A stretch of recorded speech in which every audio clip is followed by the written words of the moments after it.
Time and tide are rapidly changing one of Nelson City's most valued natural assets. With the time at 6:25, the shifting sands at Tahunanui Beach are once again challenging the council to find a solution to halting the erosion and leaving locals wondering what sort of beach they might soon be left with. Here's our Nelson reporter, Tracy Neal, with the story.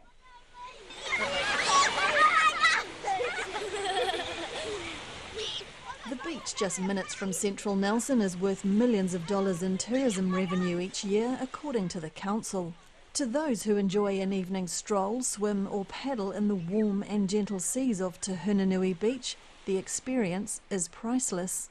It's a really important part of us and our community, and I'm really proud to live here. And it's really fun here at the beach, and the water's so warm. That water is warm. We'd known we would have brought our childs, but we're going to come tomorrow.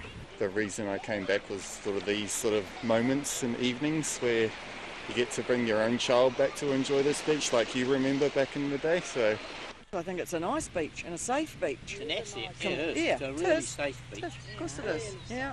It's not as good as Australia. Ocean and estuary currents plus increasing storms from the north are taking their toll, shifting the sands back to where they were nearly 150 years ago. Nelson's Deputy Mayor Paul Matheson has lived close by for more than 30 years and has watched the beach change. He says the problem is not so much the beach itself, but the things built on or near it.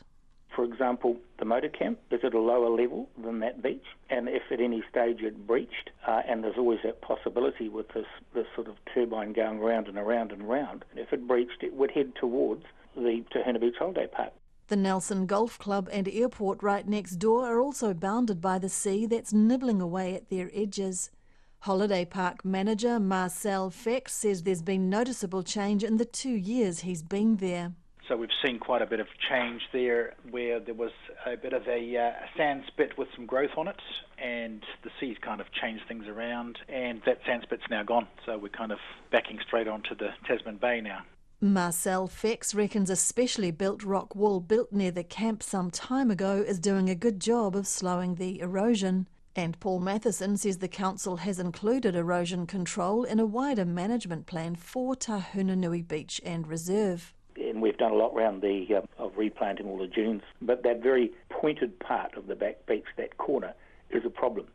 And yet we're looking at it and saying if it continues at that rate, we need to be acting.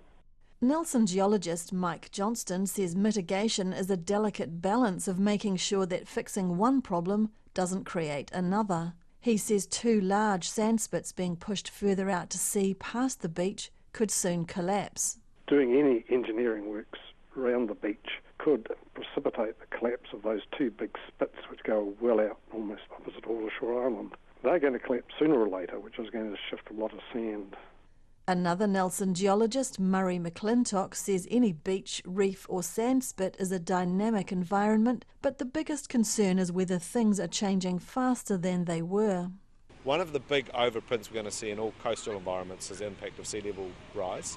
That's already happening and will continue to accelerate. So we also need to ask ourselves, what are we trying to preserve? We may be trying to hold back sea level change. And that, says Murray McClintock, would be like trying to harness the moon. In Nelson for Checkpoint, Tracy Neal.